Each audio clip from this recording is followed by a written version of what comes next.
اليوم الموافق 23 من سبتمبر نحيي اليوم الوطني للمملكة العربية السعودية.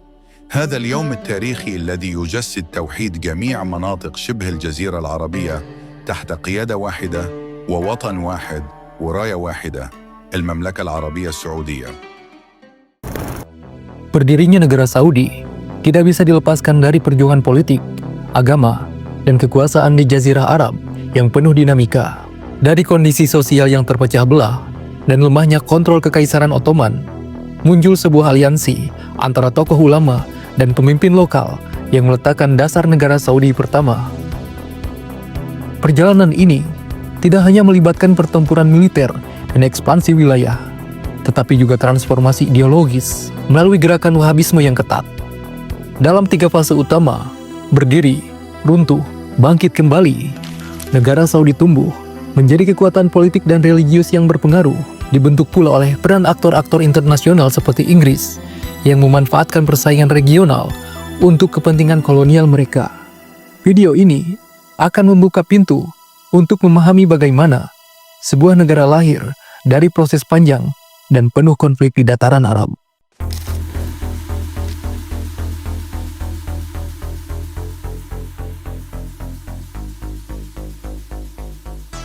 Pada awal abad ke-18, Jazirah Arab berada dalam kondisi politik dan sosial yang terpecah belah.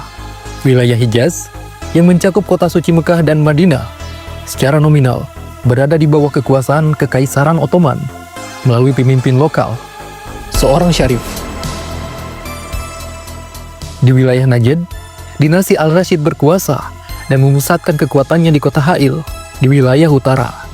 Dinasti ini merupakan saingan utama keluarga Al-Saud dalam memperebutkan kekuasaan atas wilayah tengah Jazirah Arab pada abad ke-19 hingga awal abad ke-20. Kehidupan masyarakat Najd sangat dipengaruhi oleh adat kesukuan, fanatisme lokal, dan kondisi ekonomi yang buruk. Islam dalam praktik sehari-hari telah bercampur dengan berbagai bentuk takhayul, praktik sufi ekstrim, dan penyembahan kuburan. Dalam konteks sosial keagamaan seperti inilah, muncul 2 tokoh penting bagi berdirinya dinasti Saudi fase pertama, Muhammad bin Abdul Wahab dan Muhammad bin Saud. Muhammad bin Abdul Wahab adalah seorang ulama kelahiran tahun 1703 di Uyainah, Najd. Ia belajar di berbagai kota, termasuk Mekah dan Madinah, dan sangat dipengaruhi oleh pemikiran Ibnu Taimiyah yang mengajak kembali kepada kemurnian Islam. Muhammad bin Abdul Wahab menyaksikan berbagai bentuk penyimpangan dalam praktik keislaman di masyarakatnya. Ia kemudian merumuskan dakwah yang berfokus pada penghapusan syirik, pembaruan pemahaman akidah, dan penerapan Islam murni sebagaimana yang ia yakini berdasarkan Al-Quran dan Sunnah. Namun, dakwahnya menimbulkan perlawanan dari sebagian tokoh agama dan pemimpin lokal. Ia diusir dari kota kelahirannya dan akhirnya menetap di Dir'iyah, sebuah daerah yang kala itu dikuasai oleh seorang pemimpin suku bernama Muhammad bin Saud. Pertemuan antara keduanya terjadi pada tahun 1744, menjadi titik balik penting dalam sejarah Jazirah Arab. Muhammad bin Saud adalah seorang pemimpin lokal yang memiliki ambisi untuk memperluas kekuasaannya. Keduanya lalu membentuk sebuah perjanjian yang menciptakan simbiosis politik dan religius. Muhammad bin Saud mendukung dakwah Muhammad bin Abdul Wahab, sementara Muhammad bin Abdul Wahab memberi legitimasi keagamaan pada kekuasaan Muhammad bin Saud. Persekutuan ini menjadi pondasi dinasti Saudi pertama dengan pusat pemerintahan di Dir'iyah. Dari sana, mereka menaklukkan wilayah Najd dan menyebarkan ajaran Wahabi melalui semangat jihad hingga menguasai sebagian besar Jazirah Arab, termasuk Mekah dan Madinah. Keberhasilan ini mengancam Ottoman yang kemudian mengirim pasukan dari Mesir di bawah Muhammad Ali Pasha. Serangan tersebut berhasil menghancurkan Dir'iyah pada tahun 1818 dan pemimpin terakhir, Abdullah bin Saud, dieksekusi di Istanbul. Dengan itu, dinasti Saudi pertama resmi berakhir.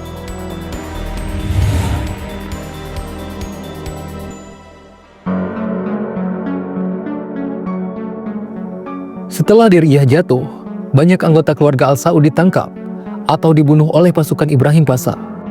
Turki bin Abdullah berhasil melarikan diri dan membangun kembali kekuatan dari pedalaman Najd.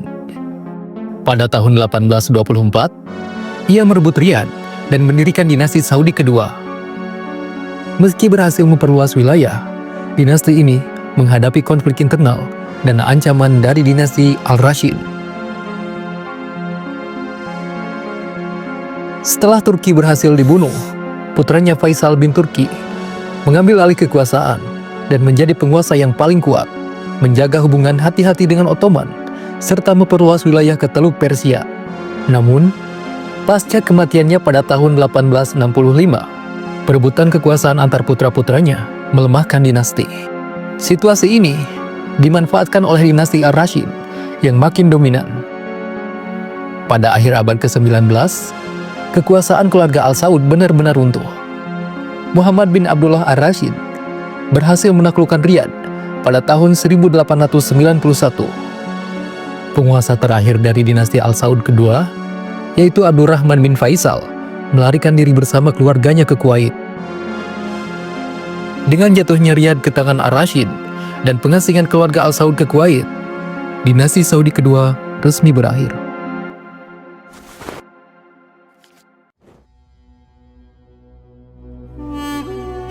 Salah satu anak Abdurrahman yang ikut dengannya ke Kuwait adalah Abdul Aziz alias Ibnu Saud yang sejak kecil tumbuh dalam pengasingan tetapi menyimpan tekad untuk merebut kembali tanah leluhurnya. Setelah pengasingan, Ibnu Saud tumbuh dalam kondisi serba terbatas. Ia buta huruf, tidak pernah mendapat pendidikan formal, tetapi memiliki kecerdasan politik dan strategi yang mumpuni. Ia menguasai seni berdiplomasi, memahami karakter suku-suku di padang pasir, dan pandai membangun loyalitas melalui agama dan aliansi politik. Meski tak bisa membaca kitab, ia dididik dalam lingkungan Wahabi yang kuat, sehingga mampu memahami ideologinya secara mendalam. Kebangkitan dinasti Al Saud dimulai ketika Ibnu Saud bersama sekitar 60 pasukan menyerbu Riyadh pada tahun 1902, merebut kota dari Al-Rashid dalam serangan malam hari. Kemenangan ini menjadi titik balik yang menandai berdirinya kembali dinasti Al Saud secara resmi. Setelah merebut Riyadh, Abdul Aziz secara bertahap memperluas wilayah kekuasaannya di Najd dan sekitarnya. Ia menggunakan pendekatan yang menggabungkan antara kekuatan militer, dakwah Wahabi, dan diplomasi kesukuan. Ia juga membangun pasukan militan berbasis religius yang disebut Al-Ikhwan, yang terdiri dari para pengikut setia gerakan Wahabisme dari suku-suku Baduy yang telah didoktrin dengan ajaran Islam Puritan. Ikhwan menjadi kekuatan utama dalam ekspansi militernya, menaklukkan wilayah demi wilayah di Jazirah Arab. Dalam setiap ekspansi, pasukan Ikhwan dikenal karena kekejaman mereka, seperti membakar desa, menghancurkan makam yang dianggap syirik, dan memaksa penduduk tunduk pada ajaran mereka. Mereka tidak segan membantai pihak yang dianggap musyrik atau tidak sesuai akidah, termasuk sesama muslim. Keberhasilan Ibnu Saud tidak terlepas dari dukungan Barat, terutama Inggris, yang saat Perang Dunia Pertama berusaha melemahkan dan mengendalikan wilayah Kesultanan Ottoman. Pada awal abad ke-20, Ottoman berada dalam kondisi terpecah belah secara militer dan ideologis, karena sejak pertengahan abad ke-19, Kekaisaran mulai menerima pengaruh Barat melalui reformasi yang membawa nilai sekuler dan modern. Gerakan Turki Muda yang dipengaruhi Primasonri mendorong transformasi kekhalifahan menjadi negara sekuler, memicu ketidakpuasan luas di kalangan Arab, khususnya di wilayah Hijaz dan Najd. Ketika kekuasaan Ottoman hampir lenyap di Jazirah Arab, kini tersisa dua kekuatan lokal bersaing memperebutkan kendali antara Syarif Hussein penguasa Hijaz dan Ibnu Saud. Selama Perang Dunia Pertama, Inggris menjalin hubungan dengan Syarif Hussein, menjanjikan kemerdekaan wilayah Arab, termasuk Palestina, jika ia memimpin pemberontakan melawan Ottoman. Janji ini memicu revolusi Arab yang sukses merebut wilayah Syam dan Hijaz dengan dukungan Inggris dan Lawrence of Arabia. As a liaison between the British military and Arab forces, Lawrence of Arabia successfully implemented effective guerrilla warfare tactics. His success contributed significantly to the defeat of the Ottoman Empire and enabled the Arab forces to capture strategic territories like Aqaba. Pasca kemenangan, Hussein memproklamirkan diri sebagai khalifah umat Islam setelah Kekaisaran Ottoman dihapus oleh Mustafa Kemal pada tahun 1924. Namun, klaimnya tidak diakui luas dan justru mendapatkan kritik karena bersekutu dengan Inggris. Di sisi lain, Inggris juga secara diam-diam mendukung Ibnu Saud melalui bantuan senjata dan dana, karena melihatnya sebagai sosok yang lebih setia kepada Inggris. Inggris kemudian mengingkari janjinya kepada Syarif Hussein membagi wilayah Arab bersama Prancis dan mendukung deklarasi Balfour yang menjanjikan tanah Palestina kepada Yahudi. Meski putra-putra Syarif Hussein, Faisal dan Abdullah dijadikan raja di Irak dan Yordania, mereka tidak lebih dari penguasa boneka Inggris. Pada tahun 1924, melihat lemahnya posisi Syarif Hussein dan merosotnya dukungan Inggris, Ibnu Saud memimpin pasukan Ikhwan untuk menaklukkan Hijaz. Kota Taif mengalami pembantaian. Setelah kota jatuh, pasukan Al-Ikhwan melakukan pembunuhan massal terhadap warga sipil, terutama yang dianggap loyal kepada Syarif Hussein. The assault resulted in the deaths of an estimated 300 to 400 individuals, including children and the elderly. This act of brutality shocked the wider Islamic world and provoked widespread condemnation. Aksi-aksi brutal yang dilakukan pasukan Ikhwan menimbulkan ketakutan, sekaligus menguatkan posisi Ibnu Saud. Inggris, yang sebelumnya mendukung Syarif Hussein, memilih tidak ikut campur karena menganggap Syarif Hussein mulai mengganggu kepentingan mereka. Sementara Ibnu Saud dinilai lebih dapat diajak bekerja sama. Saat Madinah jatuh pada 1925, kekuasaan Syarif Hussein runtuh. Ia digantikan putranya Ali bin Hussein yang segera menyerah. Setelah menguasai Najd dan Hijaz, Ibnu Saud menandatangani perjanjian Jeddah, di mana Inggris mengakui kedaulatannya sebagai Raja Hijaz dan Sultan Najd. Sebagai imbalan, ia berjanji tidak akan mengusik kepentingan Inggris di Teluk. Kebijakan Ibnu Saud kemudian berubah menjadi diplomatis dan pragmatis, menghentikan ekspansi militer dan menolak desakan Ikhwan untuk terus berjihad. Hal ini memicu tuduhan pengkhianatan dan berujung pada pemberontakan Ikhwan. Konflik pun memuncak dalam pertempuran Sabila, di mana pasukan Ibnu Saud dengan senjata modern hasil bantuan Inggris menghancurkan Ikhwan dan membubarkan gerakan itu. Pada tanggal 23 September 1932, Ibnu Saud secara resmi memproklamasikan berdirinya negara baru dengan nama Al-Mamlakah Al-Arabiyah As-Saudiyah. Dengan itu, lahirlah sebuah negara berbentuk monarki absolut yang dibangun di atas aliansi antara keluarga Al-Saud dengan ajaran Wahabi.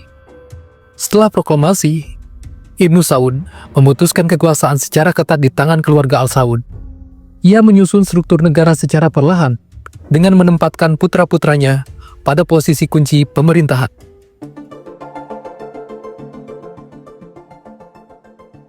Pada awal berdirinya, sumber daya ekonomi kerajaan Arab Saudi masih sangat terbatas. Wilayahnya yang sebagian besar berupa gurun tidak memiliki kekayaan pertanian atau industri yang besar. Namun, titik balik terjadi ketika pada tahun 1938 ditemukan cadangan minyak bumi dalam jumlah besar di wilayah Damam. Penemuan ini merupakan hasil eksplorasi yang dilakukan oleh perusahaan minyak Amerika, Standard Oil of California, yang kemudian membentuk anak perusahaan bernama Aramco. Produksi dan ekspor minyak secara komersial dimulai menjelang Perang Dunia Kedua, dan dalam beberapa dekade, minyak mengubah Arab Saudi dari negara miskin menjadi salah satu negara terkaya di dunia.